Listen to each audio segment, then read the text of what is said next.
Okay, so hello and welcome to IRL FP here for Brazil in round 9. Of course, last week we had an 8 different winners, so with the trend, 8 different drivers, surely you'd expect one of the 8 to be able to repeat a win. I am joined once again here by Ollie because his wheel is unfortunately not fixed, so hello Ollie.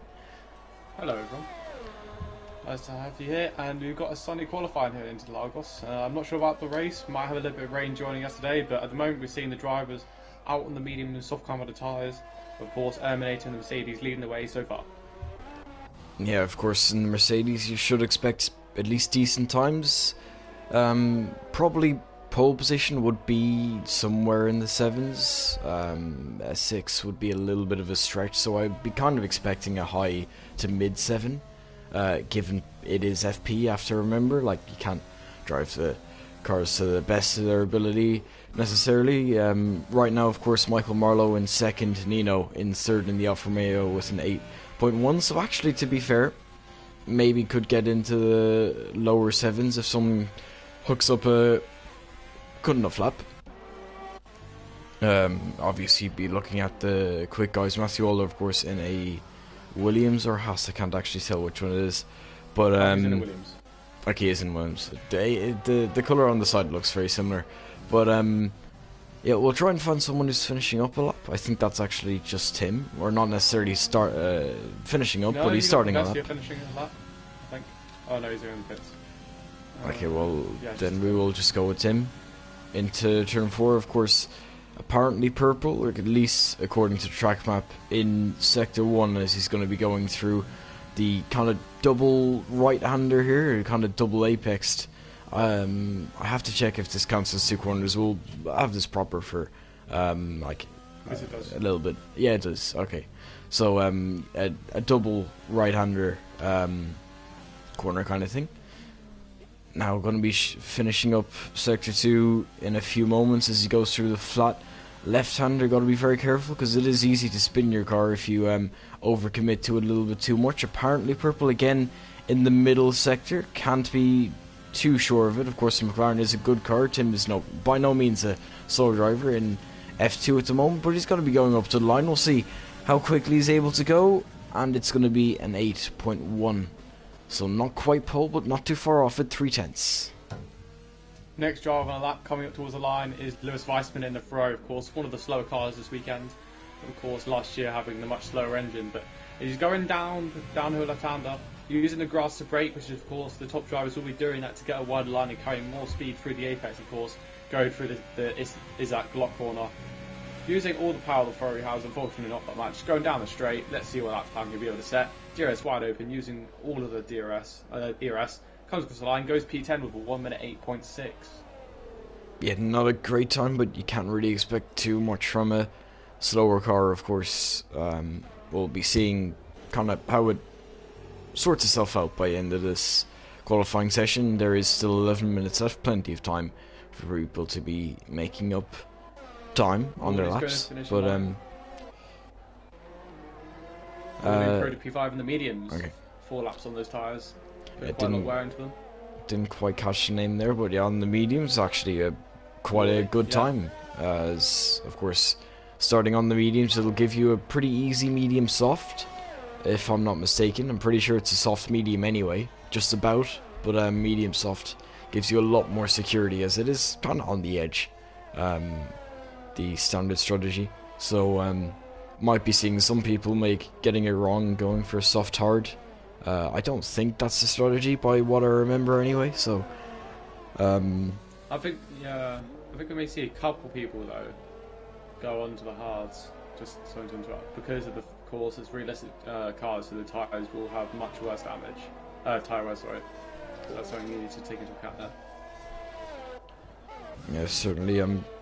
Well, actually, Matthew Waller's one person who's going to be finishing up a lap. 8.1 for him in the Williams. Got to be happy with that lap, but I'm sure he thinks he can get into the 7s, and someone into the 7s, Thomas McIver with a 7.9, not able to put it on pole position. Michael Marlowe now in the Red Bull is going to be approaching the line. We'll see how quickly he's going to be able to go. Not sure how much he's up on the side at the moment. We'll see.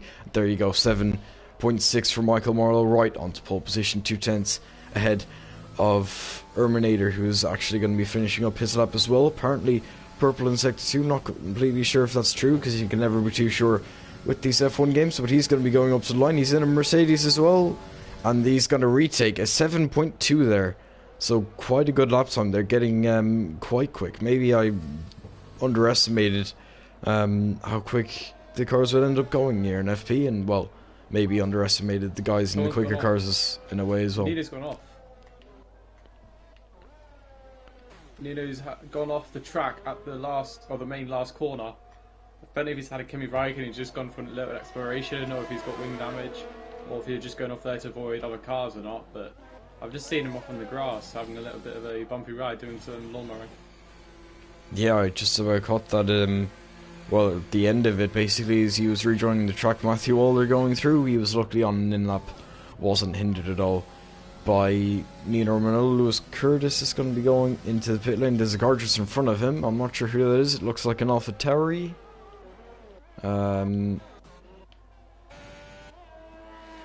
It is an AlphaTauri. I think it's Jared Fosbury. No, it's not. It's Cameron Young. There you go.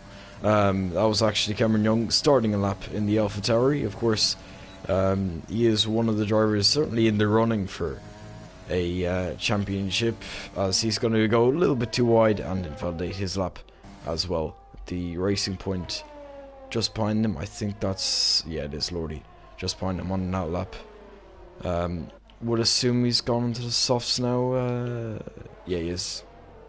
So gonna be expecting a good time from Lordy then, as of course he is first on the mediums with an 8.1. Softs should definitely bring him into the 7s, quite deep into the 7s. If it's going to be pole or not, I guess we'll see, as he's going to be rounding the final corner that matters. So you have to brake for at least, as he's got a little bit of traffic in the AlphaTauri just up the road.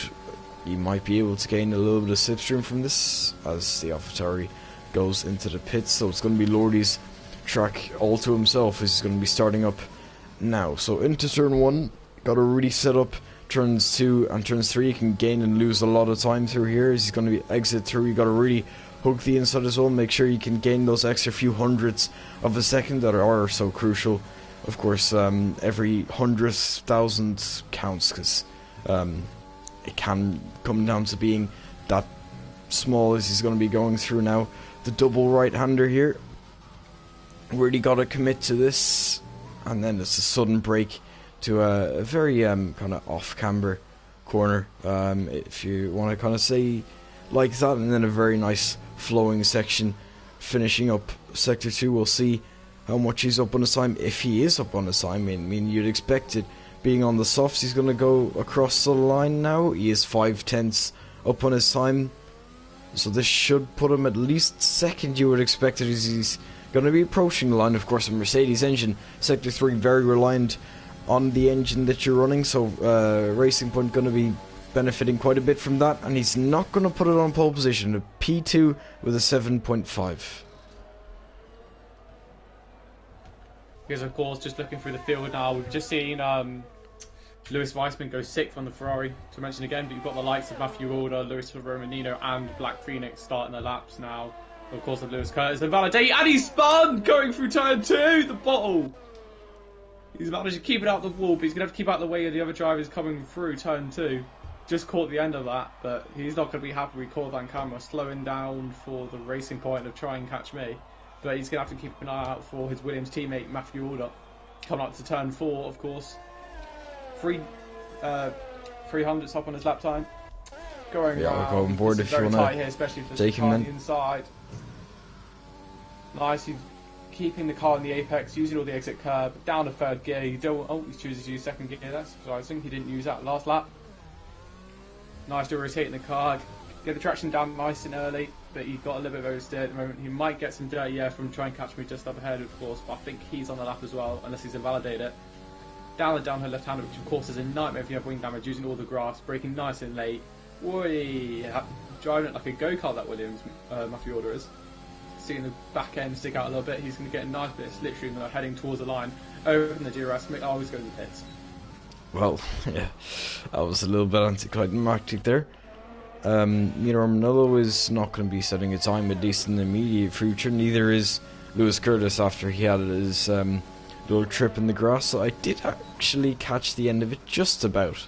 So didn't get away completely scot-free there. And also got called out for it. So he's going to be going through the first few corners now. So I think he's going to be setting a lap this time at least. Interesting to go 2 laps unless the last lap was his out lap. Or no, it couldn't have been. So this is actually 2 laps in a row that he's doing using the ERS, of course. So it's definitely going to be a lap set. Now going through the double right-hander turn 6 and then turn 7. You got to really commit in turn 7 using a lot of throttle there, almost flat. As you go then to the turn 8 and then turn 9. Very flowing section of the track, and then a very tricky exit on the traction. As you can see, Lewis almost losing the back end, has to correct it, and now he's going to go through the dreaded turn 11. As you said, it's very difficult with swing damage, and as well in general if you use a little ERS you can start losing the car a little bit. But through what is kind of the final corner, turns 13, 14 and 15 all flat, the kind of left-hander after left-hander going up to the line now, opening up the ERS as well. And it's not actually... Was that an improvement? I mean, if it was, it must have been a small one. Yeah. No improvement in terms of position. Of course, a 10th quicker, not going to be helping him out. Not really all too close to Nino either. So I think he'll be hoping now that someone else behind him is going to beat him. I'm sure people are capable of it anyway. The likes of Jared Fosbury, Cameron Young, Marcel... I mean, I'm not sure how quick the AlphaTauri is. I mean, I'd say more trust in Cameron Young. He's a quicker driver. It's kind of natural, and well, the Mercedes of Marcel. So I think he's got a chance to be able to start in the medium. So I don't think he should be too unhappy with that. As everyone comes out pretty much Paco Suarez on a invalidated lap. Yeah, some important misses though so far. Of course, Jared, IRL Marcel and Cameron Young, of course, haven't got a lap in yet, or at least a respectable lap time.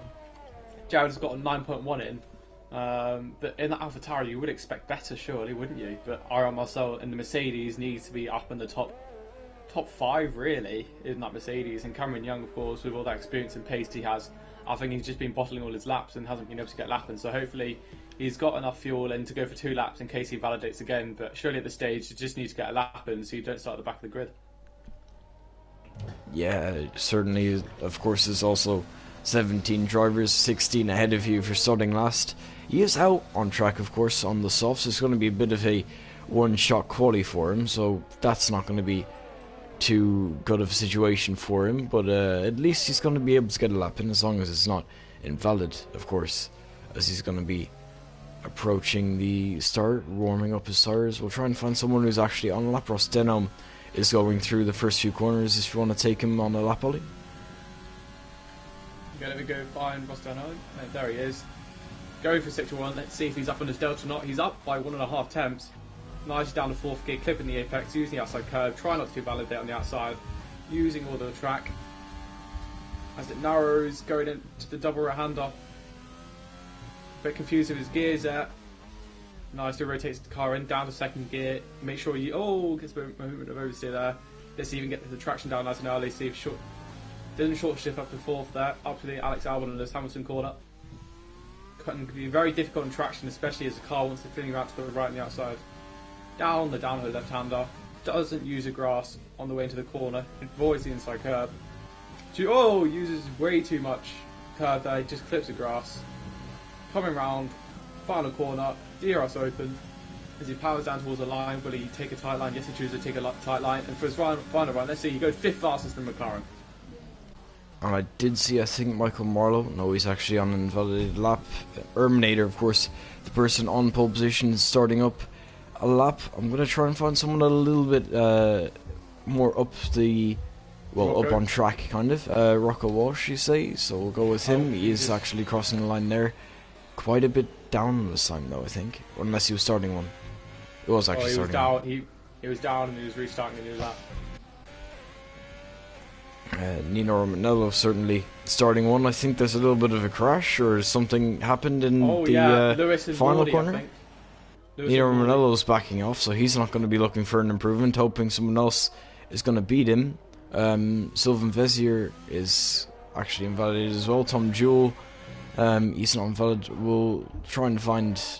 Well, actually, no, there is Cameron Young to go across the line. He didn't actually get a lap, and in the end, Erminator is going to be going across the line, currently on a 7.2. Let's see what he can do into the 6.9.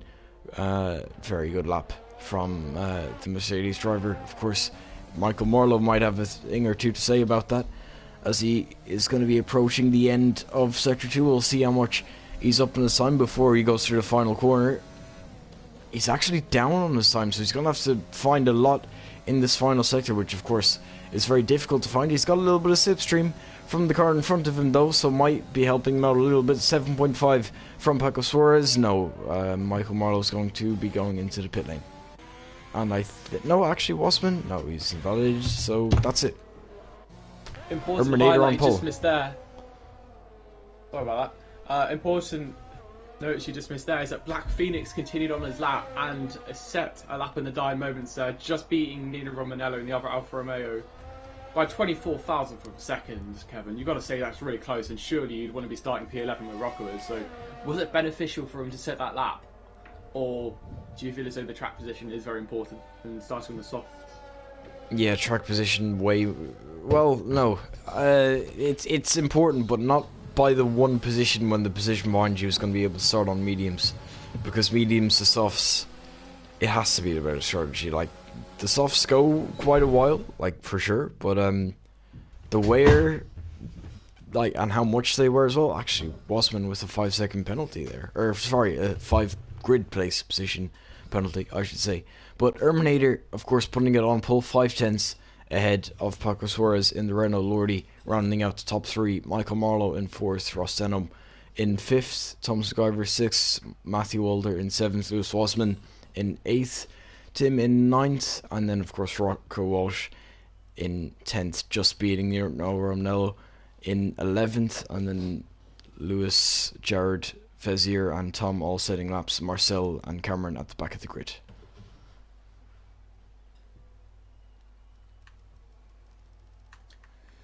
What's your predictions for the race then, Kevin? You expect any rain, or do you think there'll be a dry race all the way through? I'm gonna think a dry race, because if it was a wet race, I think simply Rocco Walsh would not have set that lap.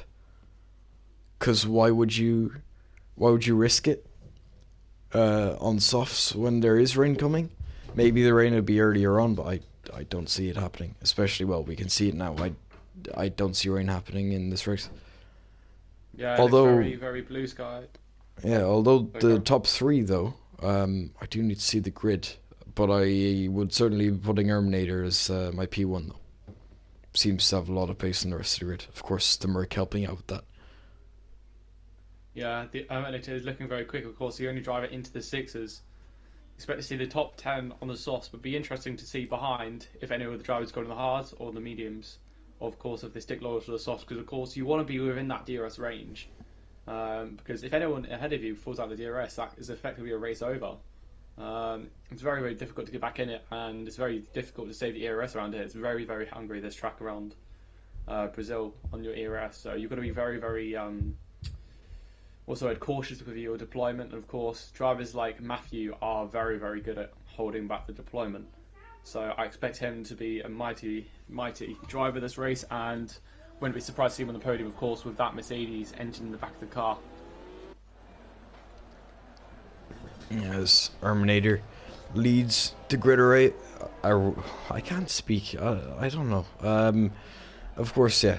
Erminator leading the grid. Paco Suarez behind Lordi in 3rd. Actually, the highest up with a win is Ross Denham in 5th, and the next one down is Matthew Walder. The top 4 all winless this season, as far as I remember. So certainly set up to have a 9th different winner this season, which would be a madness when there's 12 rounds. 9 out of 12 different winner, and we still haven't had the last 3. So you never know with the last 3 of course as well. Paco Suarez getting a podium in F2 last week as well, certainly a confidence boost. He's starting in 2nd. He'll be hungry for that win, certainly looking at a good start into turn 1 to try and take the lead off Erminator. And don't forget Lordy as well. Michael Marlowe as well showed a little bit of pace in the earlier stages of qualifying. He's going to be looking for maybe a piece of the pie, if you want to put it like that, in turn 1. If there's an opportunity, I'm sure he'll go for it. But yeah, you were saying Matthew Walder as well. He's in 7th. He always puts on the podium somehow. Doesn't matter what car you put him in. He's been the worst car actually from race 1, I'm pretty sure, because I'm fairly sure that's the race that he won, and he's led the championship since that, or at least almost the entire season. So yeah, in terms of the top 3, I'm gonna go Erminator, Paco, and Matthew though. Just before we start. Seems like a safe bet. I want to keep an eye on Black Phoenix at the start, because he's been getting wing damage a lot of start recently. So I'll be riding on board with him at the back. I'll keep my eye on any contact at the back of the field. So I'll let you watch the front, and let's hope for a clean race. As we do wait for the last few to line up.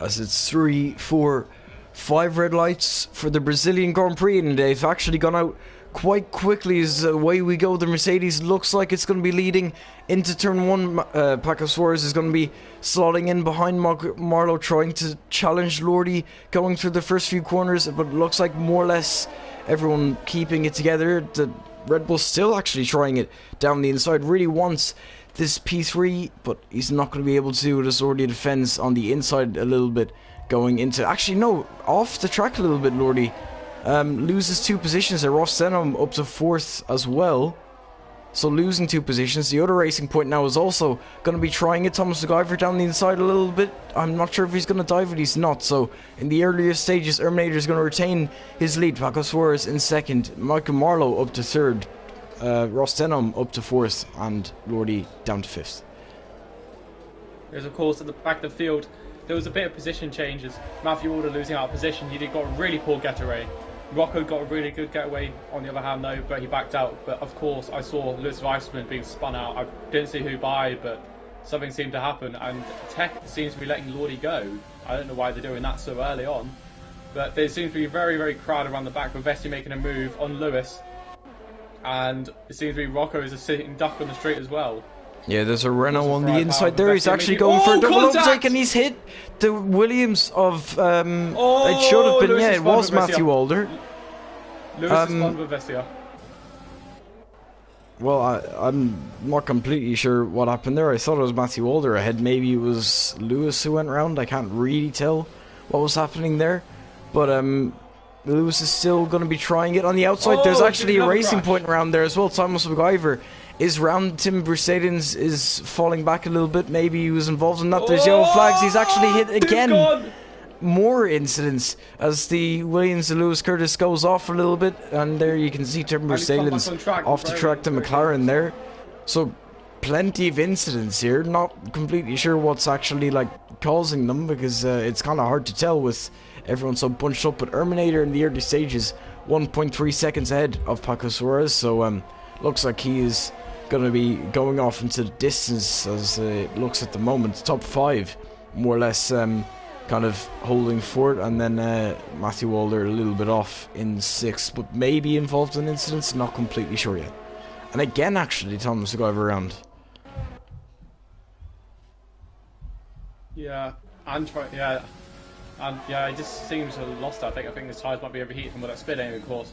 But Lewis just seemed to stick his nose on the inside on Tim, and I think that's what spun him around, and just trying to get the mood down, being a little bit hot-headed, and I think that's what caused all the incidents there. But Vessi, of course, being a bit clumsy with that move on the inside of Rocco, ended up hitting Matthew and causing a chain reaction of all events. Of course, I think it's all died down a bit now. Of course, this has allowed Erminator to escape, and there's a big gap now between P5 and P6. It'll be interesting to see if Matthew can catch up at that 3-second gap, but without Williams' pace disadvantage, I doubt it. Of course, he's got 2 Ferrari-powered cars behind him, but they aren't any slow drivers. They are Black Phoenix and Lessa Romanino. So what they need to do is stick in the Mercedes-powered Williams as DRS and hope that pulls them along. And I think they're going to have like their own little battle this race.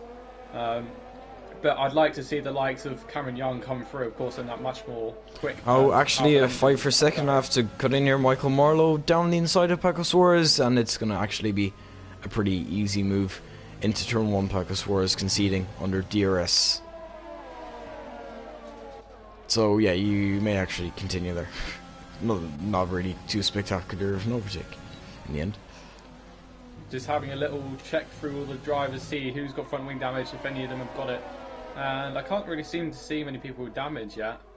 Everyone seems to be alright, but I saw a big contact between Lewis and Pavesio, and there was a bit of desync there. But everyone seemed to be alright off it, which was very surprising considering there's a lot of contact made. Very, very scruffy from the drivers, and yeah, of course. Paco Suarez actually getting past again. Lordy is down the inside of the the Albon Lewis corner, I should say, and Lordy up to third now. Paco Suarez actually under a bit of pressure from Ross Senham, who's going to be in the slipstream. He's going to be opening up that DRS flap in a few moments. Paco Suarez is going to be able to do it as well. We'll see if he's going to be able to close up enough. It doesn't look like he is as they approach turn 1, so Paco Suarez is not going to be losing out another position, at least at this moment. Yeah, Ross Dunham, of course, has already used all his ERS, and there's only 5 laps into the race. He's on 14% ERS. So, my God, he's been using a lot. And I imagine Paco wasn't very happy with Lordy overtook him, because that's made him lose a lot of time there. But thank God he's got back the DRS. And Ross has got a 3-second time penalty immediately off the bat. Yeah, that is the second 3-second, by the way. He is on 6 now. Yep. He's got 6 seconds. Yeah, he's got 6 seconds. Oh my days, that is... Oh wow, I guess that takes 6 seconds in 5 laps. That's Sondre levels of penalties, isn't it? Yeah, although if he's watching the stream he won't like that comment. But yeah, it is kind of like that, I guess.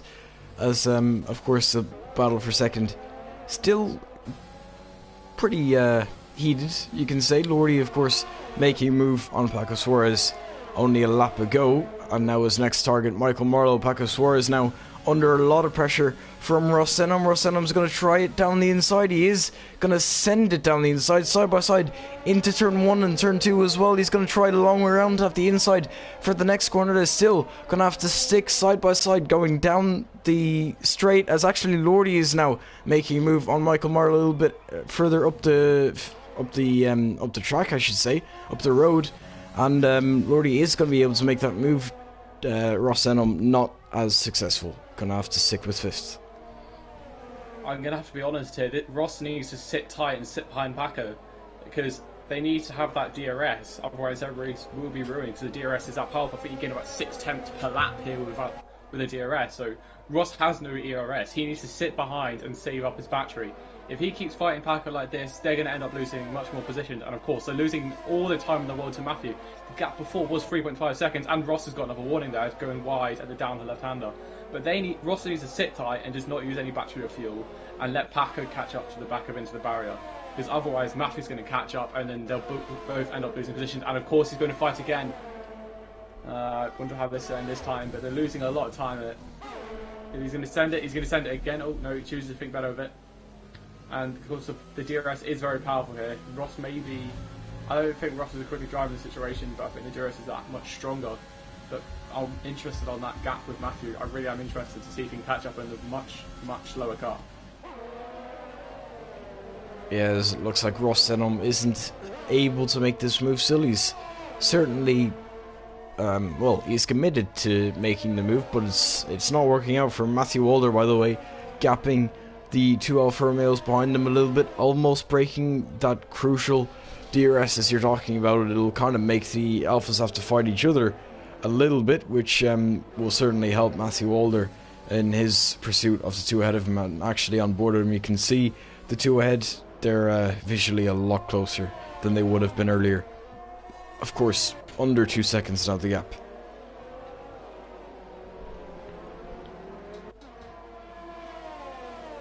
Just looking through the back and looking at the ERS, really. Matthew's got 80% ERS, Rocco's got 60%, Nino's got 50%, and Cameron's got 60%.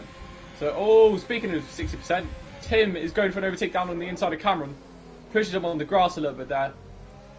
Of course, he's got no ERS battery left, making the move done. It's crucial that Tim stays within the DRS range of Nino, but Nino will be burning it to make sure he pulls away. Going down the straight. But I think Tim stays in, so lucky Tim. Just looking at the top now, Pakasor is still holding off Ross Denholm, but it doesn't look like he's making significant inroads to the two. You can see just up ahead of Michael Marlowe and Lordy. Lordy hasn't been able to gap Michael Marlowe since passing him. Michael Marlowe following in the DRS ever since that, pretty much. Maybe a bit of a strategy from Michael Marlowe to not be fighting Lordy, to try and especially keep the gap behind. Now 1.9 seconds, so maybe Paco picking up the pace a little bit, maybe realising the threat of Matthew behind as well, as that actually increases a little bit to about 2 seconds. But actually Ross Denholm is going to be on the inside, and it looks like he's not going to fight it here. Paco Suarez on the outside, he's going to just let Ross Denholm through, and actually, Ross Denholm's going to go very, very deep as he cuts the track completely. Another 3-second time penalty for Ross, very much deserved, as he did make the move before the corner, so it's not a lasting advantage in that way, and he did get penalised for the actual cut itself, so nothing going to be different about that. Nino Romnello, though, making a move on Rocco Walsh, I think, a few moments ago. Of course, that's mediums versus softs, and there you go. One of them started actually 9s and 10s because of the grid pen from Lewis Wassman, but yeah, one of them started mediums, the other softs, used softs, and you can see now the one on mediums is ahead. Yeah, Ross is looking very, very shaky with that McLaren. I'm not sure how confident he is with those soft compounded tyres, but of course they will be wearing out. They've done the quali and they are in 8 laps into the race already. So, it'll be interesting to see how much longer they go and who begins to bite first for the medium or hard compound tyres. But Paco's coming back at Ross here, using a very overpowered DRS. Is he going to choose a fight? No, he's going to stay behind and think better of it. I think he's going to try to force Ross into a mistake like he did on the previous lap. Ross getting his braking right this time though, but Matthew is only 2 points. Oh, actually in the background that's Tim Mercedes and Rocco Walsh going side by side. Rocco Walsh gets tapped a little bit. He's going to have to save his car, and he's going to lose out to Cameron Young as well. Cameron Young will be saying thank you very much. He's in the mediums as well, so he's going to have a little bit easier of a time clearing these cars. His mediums seem very much quicker at the moment, as Nino Romnello also was able to pass Rocco a few moments ago. But Rocco side by side with Tim, some sort of contact, not sure what happened, but yeah, unfortunate for him being down in 10th now. Yeah, it seems to be very Esteban Ocon, Max Verstappen that move there from Rocco, trying to make the move around the outside, but there was just Tim didn't give him any room, I don't think, from what I saw. And if you've got the front wing alongside, you've got to be wary always, you know. And luckily he was able to stay within the whole DRS range thing. But Tim picked up a 3-second time penalty, as well as I noticed Lordy's also got a 3-second time penalty. So that's going to be very crucial. Oh, and actually into the pits as well for Lordy. So looking maybe to gap Michael Marlowe with a pit stop to try and get that 1 second. On go the hards, interestingly. No mediums. Of course, you have to take the softs quite a bit longer to go on to the mediums, but still, interesting. We did say that some people might go hards, and, well, there you go. First one in the pits, they're on hards. Tom Jewell actually starting on hards as well. Yeah, something interesting I've just noticed is that Tim has no ERS, and he has no fuel as well. He's underfueled the car for this race. That's not something you want to be doing here, so he's going to be running lean the majority of the race. But surely around Brazil, you want to be putting a lot of fuel in to be able to use it to burn on the straights. Of course, it is very high straight line speed. Yes, something I think with this fight for what is now actually 3rd place, Paco Suarez, it seems like, judging by well, the rear wing of Ross Denholm, it seems in the corners he has a lot more pace, but Paco Suarez doesn't want to make this overtake. It seems like he does want to save the ERS, and actually I might be biting my tongue here as he does close up, but no, he's going to stay behind once again going through turn 2 and turn 3. We'll see maybe if he's going to try and move into turn 4, DRS in activation as well, but it looks like a little bit too far back.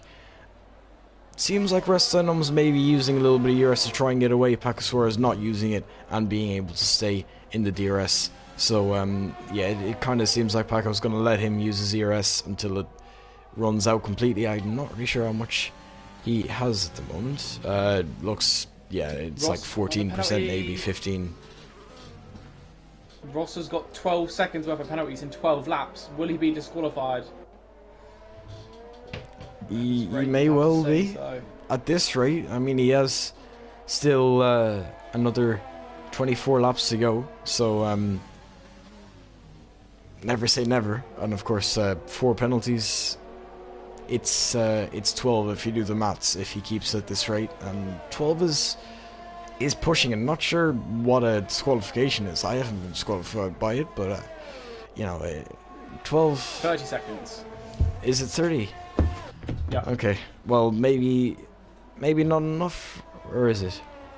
If he has 12 seconds right now, then actually, yeah, at this rate he will meet that threshold. So, yeah, maybe he's gonna have to watch himself in the corners for the rest of this race. Pacosora is, of course, gonna be sitting in his DRS seemingly for a little bit longer. He doesn't seem to have a problem with it right now.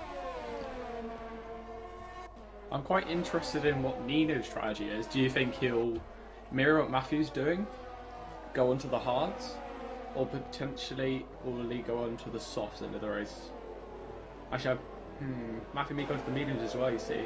It's a very complicated strategy, Brazil is, so you've got to really be aware of what the other drivers are doing around you, because you want to kind of mirror what other people are doing, because you don't want to end up losing the DRS. It's very, very crucial around here. Yeah, it certainly is. It's actually, I think I remember a Brazil race. Maybe, like, it had to have been 2 seasons ago, because of course last season Brazil wasn't on the calendar. But I think I remember it as actually side by side, or is that Cameron Young slowing, seemingly? I'm not sure why. I don't know, but I just seen Urban to go into the pits, go into the mediums crucially, so he plans to do 22 laps on the mediums. Quite a lot, you'd have to say. Yeah, it is a little bit of an ask, as the 2 AlphaTauris is where he's going to be emerging from the pits. Is actually side by side with Rocco Walsh for a moment. Luckily for him, he gets out ahead and he's going to be able to use these mediums to their full potential. Maybe he thinks that he has the pace. Maybe he's thinking a 2-stop, going to the softs at the end, take pole to win, and also grab himself a fast stop. I think with the pace he's showing, maybe he's going to be able to do that, of course. Lordy is about 5-6 seconds behind him, so I think it is actually a fair thing to bring up if he is going to go for this 2-stop. Yeah, he's got to be very wary though of the safety car though, because if there is a safety car, that could screw him over. It could, but I guess we'll see. As actually now in the pits, Matthew Walder, so we'll see what he's going to be going on to. Of course, a few moments ago we saw Urminator go onto the mediums. We'll see now what Matthew Walder is going to do. Looks like a few mediums out in the pits, and mediums for Matthew Walder, so it looks like pretty much everyone now going to be switching over. Excuse me, going to be switching over to the mediums, as Rocco Walsh going to be going out just ahead of that's AlphaTauri, so that's Jared Fosbury just behind him. Luckily for him, didn't get held up in the pits. So Matthew Walder going to be emerging in 9th place, of course going to the end. Lordy a little bit up the field, of course he is in a net P2, he did pit before Michael Marlowe, and he's going to be coming out ahead of Michael Marlowe as well. So really now the question is how close can... it would be how close can Matthew Walder really get to the likes of Pacosora and Ross Senna once they pit. Yeah, I think Matthew's on for a fairly secure P4 at this rate, unless he picks up a time penalty. But of course, into the pits, Michael Ross are going all to the pit lane. The top 3 into Ross pit lane. Ross is fed into the pit lane. Oh, that's another penalty to add to his I'm not sure what to his record, and it's not going to be helping him out. 17 seconds now. He was actually out ahead of Pacosaurus. Did Paco have damage, maybe? No, he was behind him. Oh yeah, he was. Never mind. He was behind him. For some reason, I remembered it the other way around. that'll of course allow the guys who started on the mediums to. Yes, actually a very good undercut. Wasn't able to undercut Ross Denham. He is of course right behind him now. Equal on the tyres. It's just really who is the better driver, and the answer to that is of course Matthew Walder. There's no question. So with DRS as well, I think Matthew Walder will be able to make this move. I just don't know why Paco Suarez's pit stop was so long though, because he was right at the back of Ross Denham, I'm pretty sure. Because of course Ross Denham was out ahead. The pits. No, because Ross Denham sped into the pits. That's probably where he gained all his advantage. That actually might be it. Yeah, that actually makes sense. Yeah, there you go. Question answered. Nina Romnella now, of course, second. Wasn't able to retain the lead after Erminator's pit stop, so that's really a kind of guide of how far up the road he is. Lordy, of course, is just exiting turns 3 while Erminator's going through turn 4 at the same time. So he's about a straight ahead of him, and well, it doesn't look like he's any bit slower, of course, with those mediums as well. So I don't think it's out of the question to think maybe he's going to go into the softs. I think if he did, he'd probably be able to emerge still in the lead. Oh, try and catch him, he's got a puncher. Just noticed, and Lewis is in the pit lane again. Don't know what's happened here. Or Lewis is that far behind in general. I think we missed out on some stuff. Yeah, Lewis was involved in some instance early on. Or did he lose more? Yeah, it seems like he's lost a lot more than what he should have Actually, done. yeah, I do see what you mean. It seems like he did lose a little bit more, maybe, compared to earlier anyway. But we will move swiftly on, as, of course, the fight now between, well, Ross Denham and Matthew Walder for 6th place. It's on net P6, as some people still do need to pit. But Matthew Walder closing up ever more to Ross Denham. Paco Suarez setting the fastest lap of the race on those mediums, as he's of course following right behind Matthew Walder. He's got a better car as well. He might actually be able to make a move into turn 4. He's going to be closing up to the Williams. The Williams, of course, is going to defend to the inside. Going to just, well, great car placement by Matthew Walder, and he's going to keep that position for now. But for how much longer though? Because it seems like Paco Suarez is on a bit of a mission. He's saved fuel surely behind Ross Denham. He's used a little bit of ERS, but I think now he wants to get past these guys and start making inroads on the guys ahead. It's going to be very, very difficult though to overtake Matthew with that Mercedes engine. Of course, Matthew does have DRS from Ross ahead of him, so I think Matthew is going to be the one more likely to make the move on Ross at this rate, especially with Matthew being the much more consistent and quicker driver in general. So I think we're more likely to see Matthew overtake Ross than Paco overtake Matthew at this rate. Of course, Paco is closer to Matthew, but he's got to save his ERS because Matthew's got 45% worth of battery and Ross has only got 20. So at this rate, I think Paco's got to sit behind Matthew and just try to make gentle inroads before Matthew makes an overtake on Ross at this rate, because it's Matthew's now P3 to lose. Yeah, it certainly is. Of course, easy but trust in Matthew Walder because he always delivers, really. So I guess we'll see how this fight develops over the course of this race. Of course, less than half distance now, as we just passed that a few laps ago. Looking at it for another fight, Rocco Walsh is quite close to the back of Jared Fosbury. Is another time penalty for Ross Denham. God knows how much he has now. 20 seconds apiece. Well, I mean, you said 30 is the maximum you could get for disqualification, or around that. He's on 20 at the moment, and he's got 16 more laps left. So he's certainly on his way to his disqualification. It would be a sight to see, as of course Sondre Sorog achieves defeat.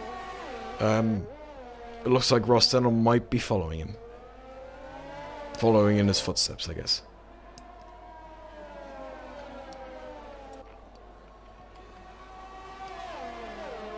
Wonder how much longer Cameron and Nina will be able to go on those mediums. Of course, they might be getting into punchy territory at this rate, but I think they wouldn't be stopping lap 20, lap 22, that kind of range. It depends, of course, if they've got any fresh softs remaining. But I don't think Cameron will, because he might have used all of his in quali. Of course, I remember correctly him invalidating all of his laps, but he's done well to get up into that position he's in, but he needs to be making some inroads on Nino, of course. He has a quicker car, he has the better machinery, so it depends down to how well he can utilise that to catch up and make some impacts in this race, of course. But I expect he will be jumping the likes of Ross ahead of him, who's got penalties. But Nino is in a very good position, of course, without his penalties, because he's fighting the likes of Tim. Yeah, actually into the pits. Nino's in the pit lane. And Cameron Young is going to stay out, so it's all down to Nino, really. Where will he come out? Of course, presumably going to be putting on the soft tyres to the end. Of course, they're going to be fresh softs, as off go the mediums, on go the softs. What else is he going to put on? Pavesi spun.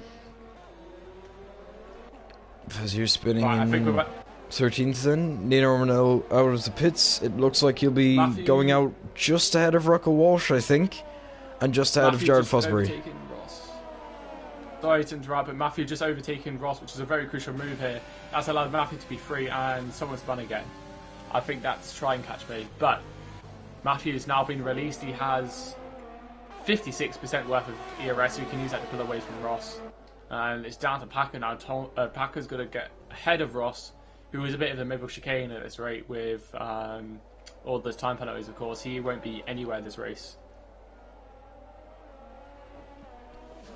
Yeah, he really is. I mean, like, he's kind of on his way to disqualification at the rate he's going anyway. Tim Bristaden's not actually not too far off this fight. If they fight a little bit more, I think he'll be finding himself in the fight, as Paco Suarez now next up to make a pass on Ross Denham. I think Ross Denham actually wants a little bit more with Matthew Walder. He's not finished with him. He's going to go down the inside. Paco Suarez is going to be right up to the gearbox of Matthew Walder as well. He's not going to be able to, or well, not going to be making a move seemingly, as Ross Denham goes back up into 4th. I mean, with so many penalties, it's kind of lost cause at this point. He's running 4th right now.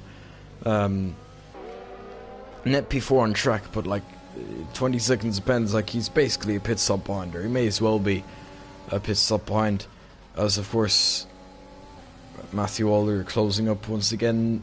DRS, I think, is going to be able to, well, it's going to be all he needs, I think, to make this move. Yeah, Jared and Rocco seem to be having a very comfortable race at the minute. Rocco's nicely sitting behind Jared. Jared's got 20% worth of battery, and Rocco's got 70%, interestingly. So I wonder if there'll be a little swapperoo here and they'll change it around, or Rocco will go for an overtake towards the end of the race. But I think Nino might be too far up the road for Rocco. So, of course, Nino is on the fresh tyres and he's got the 3-second advantage to Rocco. So I think Rocco's kind of hoping for P9 here. That'll be a decent result for him. But, of course, talk about Nino. Nino's going for a move down the inside on Tim. Is he going to make it stick? Nice and easy. Later on the brakes. Is Tim going to... Tim doesn't... Oh, actually, no! Crash! That's a recreation. Tim tried it on the inside. It really is a recreation, as he tried to keep his front wing on the inside. It really wasn't enough of a car to be... to warrant being on the inside. And Nino is going to retire. Track. He's livid. Yeah. And that may cause a safety car retiring on the track. It might. If it does, I mean, the rules say you're responsible for what your car does, so if it does cause a safety car, then... Oh, try and catch me! Oh no, he's just a lap down. No, man. Or actually, no. Side by side, I should say. Tom Jewell and Lewis Curtis going side by side. It's Tom Jewell with the fresh softs. That's why this overtake is being made. Tom Jewell's going to be on the outside for the double right-hander, and I think just about going to be able to make a move. What's a move? Yeah, inch perfect from the Jersey man. Inch perfect from Tom Jewell, and he'll be able to go up into P11 and try and chase it after the guys in the top 10 to get some points. Lewis Curtis, of course, learning from his early excursions, learning to keep his front wing out of the way, of course, with the contact with the Vessi. Oh, that was the lapped car you were talking about. Yeah. Yeah, I just saw, like, wait, what's going on here?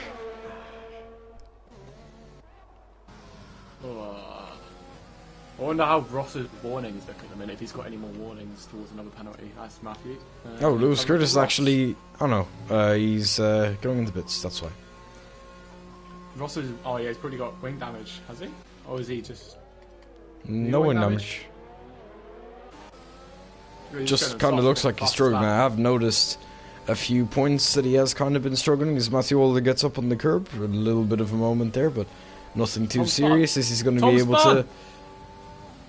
Oh, he's waiting up. Oh, he's waiting up for Lewis Curtis. Okay.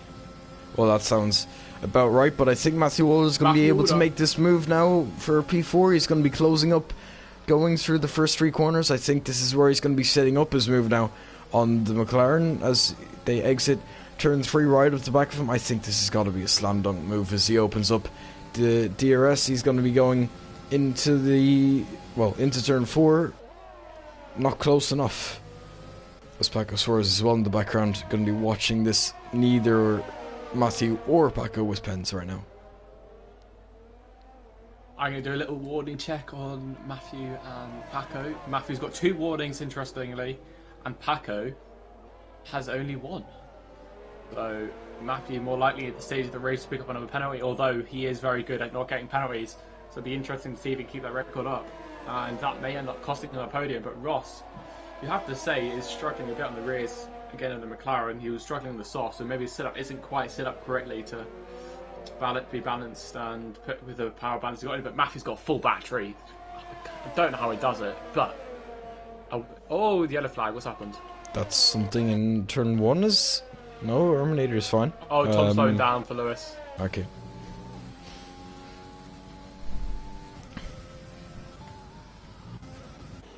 As actually they are going to give a little bit more. Okay, Cameron and Rocco will go on board with this actually. Well, that finishes up itself. Tom Jewell has made a move on Lewis Curtis. So I guess if anything else isn't happening, then we can go on board and trust this to give us some sort of action. Of course, Tom Jewell and Lewis Curtis kind of intending to fight, so it's good for us, I guess. A nice fight that we can rely on for a bit of action. If all else fails, is Matthew Older and Rostenham going through to finish up Sector 2, and then they'll, of course, go down the long start-finish straight, and we'll see if Matthew Older can come out on top. As I'll just switch to Tom Jewell momentarily. No overtakes from them. And well, Matthew Older is a little bit too far back in this occasion. And same with Paco Suarez on Matthew Older as well. So the fight for 4th stays the same. Of course, Matthew Older and Paco will both be benefiting. They will jump up to 4th and 5th respectively. In terms of actually, well, look at this then. Michael Marlowe is actually caught. Lordy quite a bit. 1.5 seconds between them. Might be getting a fight between podium places. Ah, yes, of course. We'll go back into the barrier there. Forgot you was on my head, but Lordy has got a 3-second time penalty. Is it 3 seconds he's on? Yeah, he's on 3 seconds worth, so that could be a very interesting battle for 2nd place if Into the Barrier picks up a 3-second time penalty. So that could give Lordy a chance, but at the moment Into the Barrier is looking good for P2. Yeah, he certainly is, as I think he's going to be kind of grabbing the DRS if he can, and then maybe sitting there for the rest. Oh, try and catch me. Thomas Garver maybe spinning again. Yeah. Tom, Joe and Lewis setting us up for a nice ding-dong battle. Once again, I think Lewis is thinking about the move, just having a little peeky at it. But Cameron and Tim making moves. Cameron going down the inside into turn 1. Nicely down there from the Welshman. Will Tim be able to go back at him? We shall see. Of course, he needs to be saving his fuel because it's still yellow. In the background, Jared Fosbury also maybe looking down the inside of Tim as well. As it's kind of in an AlphaTauri sandwich. It's not necessarily a team sandwich. Certainly on track it is, but Jordan and Cameron aren't teammates as far as I remember. I think Jared Fosbury is Paco's teammate. So yeah, an AlphaTauri sandwich nonetheless, and of course a fight for 7th. Cameron Young getting the 7th, and I think he's going to be pulling away now. Yeah, something interesting and just notice is that Erminator has the fastest lap as well. So at the minute, he could be on for the full 26 points. Yeah, actually 28, because pole position as well is an extra 2 points. Oh yeah, I forgot to mention that. Yeah, so I guess like every point that he could possibly pick up today he's gonna get at the moment, which is certainly nice, especially in terms of the championship. It would boost him. I'm not sure where he is right now. Of course, in a Merc he can't be up the table really, but 28 points, it's gotta bump you up a lot, given the top guys can't really score too much points. So yeah, he's gotta be happy with that. Of course, it remains to be seen if it's going to be kept. Of course, 7 laps remaining in this Grand Prix as he crosses the line to start lap 30. Rostenholm still under pressure from Matthew Waller. Doesn't look like the best exit from Rostenholm either, as they're going to be going through the left-handers to finish up lap 29 for these guys. At least Matthew Waller, with that Mercedes engine, he's going to be closing into turn 1. Don't think it's going to be moved. There is no move at the moment. Of course, he's going to have to go through turns 1, 2 and 3 to try and set up a move going into turn 4. He's certainly close enough to be making a move. DRS in activation as well. He's going to be closing down in turn 4, but I don't think it's going to be close enough, and he's going to have to once again stick behind. There's a little bit of a lockup as well. He gets right up the back of Rosten. I'm really looking for this move any way he can, as they're going to go through the double right-hander now, but not close enough. Matthew Waller still has to stick behind. Yeah, I just noticed that Tim has gone into the pits with softs. I wonder if that's the fastest lap attempt there from the German. Of course, the McLaren does have the capability to go and beat that lap from the Mercedes of a 1 minute 9.6. So expect to see that point go to Tim, unless you see the likes of Rocco. Actually, no, Rocco probably can't do that in the Alfa Romeo. So it seems probably Tim will end up with that fastest lap point at this rate. But I think it was fairly smart for him, because he had a penalty, of course. He was going to end up losing to Rocco anyway. So if he can get that fastest lap point, I think it'll be an added bonus for him. Yeah, a little bit of an added bonus. Of course, running in 10th, he will get the point as long as he gets the fastest lap first. Trying to find, like, of course there is a fight for P4, but nothing's really happening with it. The fight for P2, it's been 1.5, 1.6 seconds for a while. Michael Marlowe not able to close up those last few tenths. People kind of looking a bit spread out right now. The only real battle is 4th, unfortunately. Well, actually, there is Lewis and Tom. I can't forget that. The Farmers League at the back fighting for P11, of course. You can never forget them. And getting lapped, I think, by Michael Marlowe, or at least one of the Red Bulls. Yeah, it is Michael Marlowe, actually, the only Red Bull on the track. But Lewis Curtis is going to be closing up to the Haas. Of course, in terms of performance, they are fairly equal, especially Lewis Curtis in the worst car. He's a quicker driver, so it kind of certainly evens itself out, I think.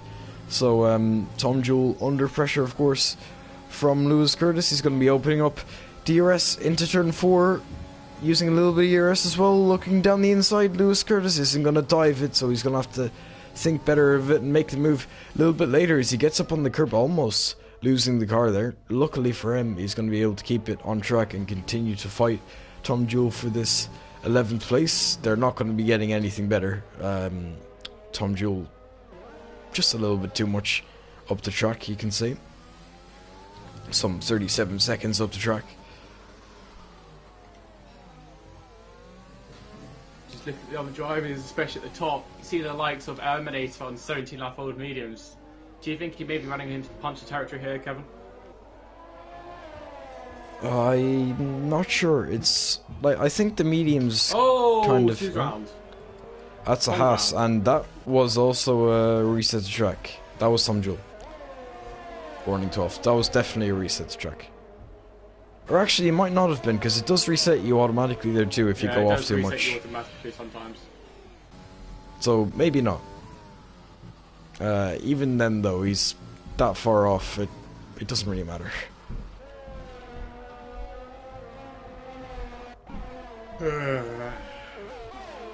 Michael Marlowe now actually losing a little bit of time. 2 seconds the gap. Just to take a peek, still 3 seconds only for Lordy, so he does need to keep in that 3-second gap to get that P2. Of course, those mediums compared to hards, they're certainly at least equal. That Red Bull certainly the quicker car. Gonna be interesting how that plays out. Maybe actually a mistake in the last few laps. Of course, it is about 5/10 that he's lost. Maybe it was sudden. Matthew Alder though still following behind Ross Denham. He doesn't need to pass him really, because he's not going to be getting third.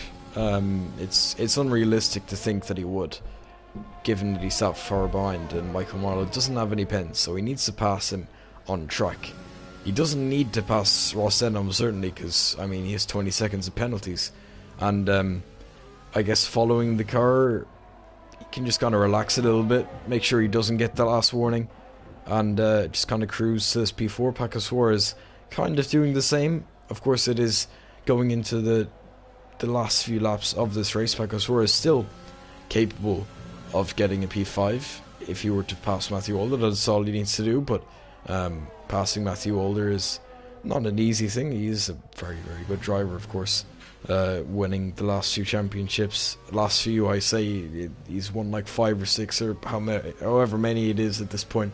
But yeah, kind of looks like they're happy to just go 5th and 6th, Matthew Alder and Paco, to the end. Yeah, no, Matthew though, he'll want to get the move down, of course. He's a very competitive racer, and he won't want to allow Ross to have the bragging rights of beating him on track. But important to notice that Ross is going to end up in P9 at this rate with the amount of penalties he's got. Possibly P10. Oh, Lordy actually just got another penalty. Ooh. Michael Marlowe was actually losing time, 2.8 seconds the gap now, but he's actually been given an extra buffer, as now it's a 3.2 second window that he needs to keep at the moment. Of course, 2.9 seconds behind. Just been gifted another 3 seconds, and I can't see Lordy pulling another 3 seconds in the last 2 laps, so kind of looks like Michael Marlowe has this, as long as he doesn't make any more mistakes or loses too much more time. Yeah, it seems to be the race is coming to a natural conclusion anyway. Seems to be everyone just waiting for the checkered flag to be waved, of course, as Erminator starts his final lap.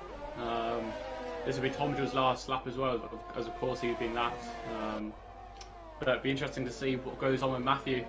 Ross got 27% worth of batteries to defend with, and Matthew's going to start to burn all of his ERS, and I think he's going to go for a final lap lunge on Ross here. Yes, actually, I think Ross just clipped the grass there on the straight, which was interesting, but now Matthew Alder certainly using pretty much all of his ERS that he can. Oh, maybe. Oh, yeah, he has actually dropped quite significantly there. Doesn't have a penalty, so he's not. Does he have a puncture? He seems to still be losing a lot of time.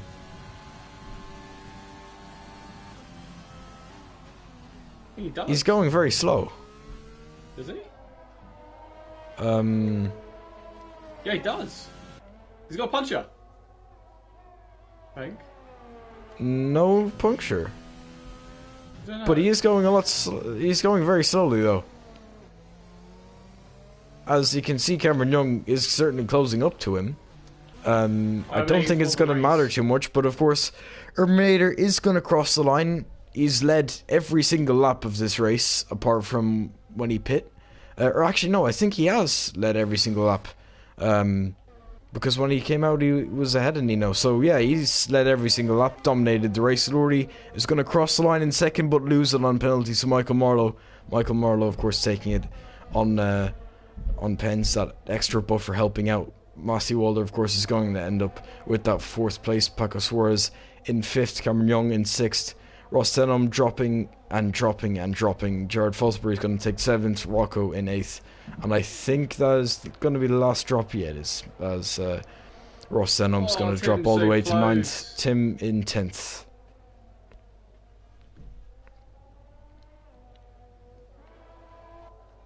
Now we're just waiting for Tom.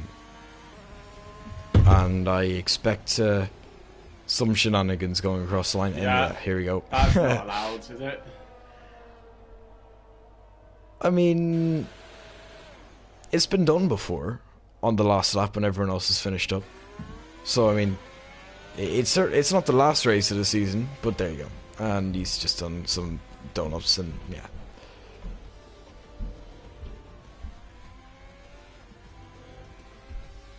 Driver is a Cameron Young. I think that's fair to say. He wasn't given everything. He did have to fight for it, and I mean, he recovered to a P6, I think it was, so.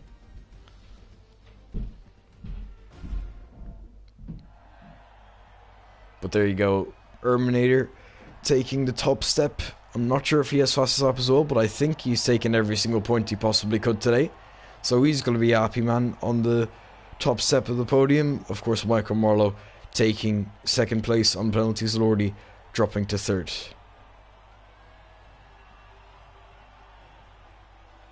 Do you want to take us through the final order there, Kevin? I will indeed.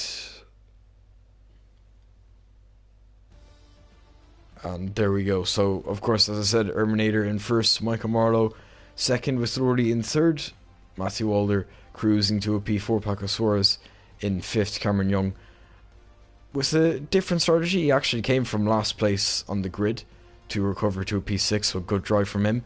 Jared Fosbury in seventh, Rocco Walsh in eighth, Ross Denham dropping all the way down to ninth. He crossed the line in fourth. Tim Brisanes rounding out the top 10, and then it's Lewis Curtis, Marcel and Tom, and then the DNFs Tom Segiver, Nino Vezier and Lewis Wolfsman.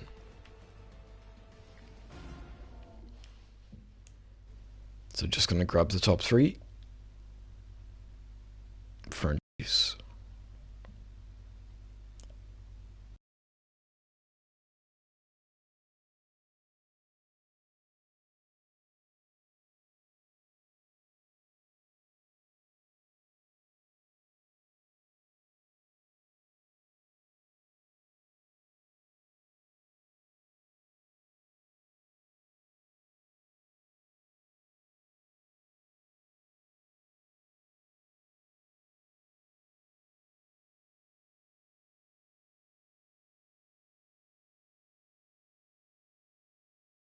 Okay, well, thank you. So we'll wait for them to join then.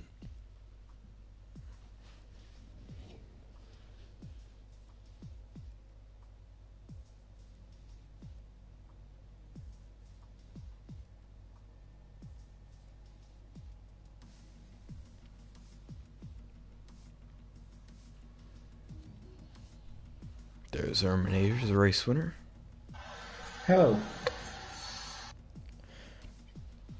Well, I guess we can get started then. So, of course, Erminator, just to make sure you have your mic on share. I think I have. Wait. Yeah, I have. Definitely. Okay. Yep. So, obviously you took pole today. You led every single lap. I'm fairly sure that's actually correct because you came out ahead of Nino after your first pit stop. And did you get the fast stop in the end? I didn't quite catch that. No, Tim got it. Okay. With 2 laps to go, yeah. Okay, well, you almost got every single point available. 27 overall, but yeah, it was kind of smooth sailing. I guess you're happy with it? Yes, I am. I mean, I got put in a Mercedes. I kind of knew this was going to happen somehow. Not to sound too cocky, but yeah, the Mercedes just too fast, I think, in this game. So if you can just drive a car, you can get pole in this car, and it was just straight on. I thought about a 2-stop maybe, but you know, I Didn't want to sweat. Yeah, that's about it. Yeah, there really isn't all that much. I was going to bring up the two-stop. It looked like you have the pace for it anyway. But yeah, you took to it anyway. That's the main thing. The next race is Canada. So obviously you're probably not going to have all too bad of a car. Of course, you were in the Mercedes today. 28 points is going to kind of catapult you a bit, or 27 points, I should say. Just to check quickly. Yeah, 28 should put you around 15th in the championship or so. So yeah, you'll have probably like a midfield car, maybe like an upper midfield car. So how do you think it'll do around Canada? Yeah, I like Canada. It's a good track, but well, it depends on the car. If I get a Haas, I don't know, I probably won't be good. If I get a McLaren, I might be good. If I get a Racing Point, I'll be good because I love the Racing Point. Yeah, I like the track. I'm fast on the track. I also hope I get an okay car so I can race with it. Well then, congratulations on your win and good luck for next week. Thank you very much. Bye-bye. And, okay, so it's actually just Lordy here, so I don't think Michael Marlowe will be joining. So, Ollie, if you want to take Lordy then. Here we go. So, hello, Lordy. Yeah, yeah. Yeah, yeah, yeah. Yeah, yeah. So, what's good? Today obviously wasn't your day picking up those 6 seconds worth of time penalties, but you still got P3, so still happy days for you in the Racing Point, of course. Are you happy with your result, or did you want more? I was going to say Blizzard then. Sorry, I was typing out a message. Yeah, really good. The Racing Point, it's really good on the straights, but its tyre wear is absolutely fucking shite. So I was 87% by the end of the race, even on hard tyres. So that's why I didn't pit for mediums, and it absolutely sucked because I was so slow in some of the corners, and I thought I drove really well to keep the tyres in shape, to actually have decent pace to pull the gap on the Red Bull behind. It was just a shame. Obviously, I would have got the second place, but you know, worn tyres, 80% tyres on like the second to the last lap. I picked up a second pen, and no one else to blame but myself. I was planning on challenging the Mercedes ahead because obviously you probably saw my quali lap got ruined by the other spinning Racing Point, so I had to avoid him and go off the track. I was planning on challenging the Mercedes into the turn, but Paco was being Paco, and we had a bit of a disagreement before the race started, so his driving sort of resembled a bit of tension and decided to sort of crop me off in turn 4, so it kind of ruined that sort of plan. But yeah, pretty straightforward, no competition really apart from the Red Bull. Terminator was too fast in the Mercedes and everybody else was in slower cars or had damage, so yeah, pretty straightforward. Yeah, well, I was about to mention, as you briefly mentioned, but how was the tension in the Lordy camp within the party? Because obviously you were out on your own for most of the race, but did you feel under pressure, or is it more of a Sunday drive to you? In terms of the party chat, it was okay. There's a few words here and there. I think Tim got involved in a few incidents, and some people obviously weren't happy with the performance of the car. Obviously, me and Paco had a bit of a scuffle. It's fine between me and him. Obviously, it's just racing. It can get a bit heated. In terms of on-track performance, I pushed every single lap. I tried my best. I obviously just didn't do a lot of practice because working all the time, 6 days a week, so it's difficult to get some practice time in. And just gave it my absolute all. I was quite genuinely surprised I pulled the gap when I pitted initially.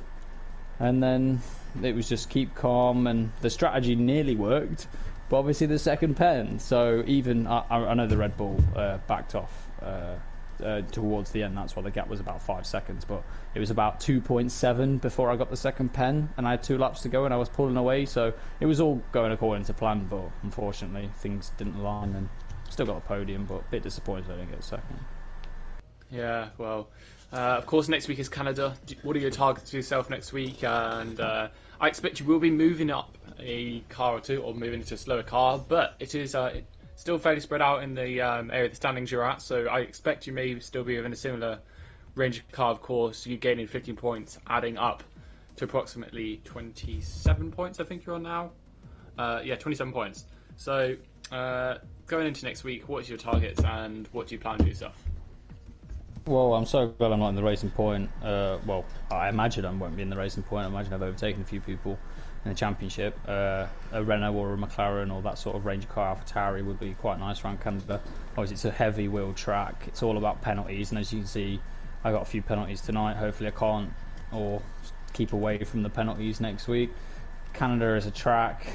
It's a bit crap, to be honest. I don't think anybody enjoys Canada. It's just no overtaking apart from the back straight or the main straight if you've got a fast car with a good engine. So it's going to be difficult for the guys, especially in Ferrari power.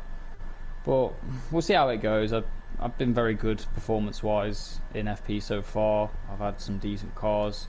I'm just glad, hopefully, and I imagine I will be. I imagine I won't be in a Racing Point, and I'm really looking forward to it. As silly as it sounds. Yeah, of course. You mentioned your penalties. You weren't that bad off from the penalties as compared to the other drivers on the grid, of course. So I imagine you'll be very strict on yourself for the next week, setting yourself a target to get a maximum of a certain amount of penalties, of course. So good luck with that next week. Kevin, do you want to add anything onto that? Not really. I mean, both of the interviews we had, like, not really much happened. Like the top three, especially, not really much happened. It was all behind them as well. I guess that was it really for, of course, IRL FP here in Brazil. A 9th different winner today, which is madness. 3 rounds left. Will anyone end up getting a repeat win? Who knows? But yeah, if we keep going like this, maybe the champion will end up only with 1 win the entire season, which would be interesting to see. But yeah, that has been IRL from me and Ollie for FP, and hopefully you join us this weekend for Brazil in the standard performance tiers. Why did I forget what they're called? And of course, yeah, equal car. Cheers. And then next week in Canada for FP. So apart from that, that's goodbye. Hala Madrid.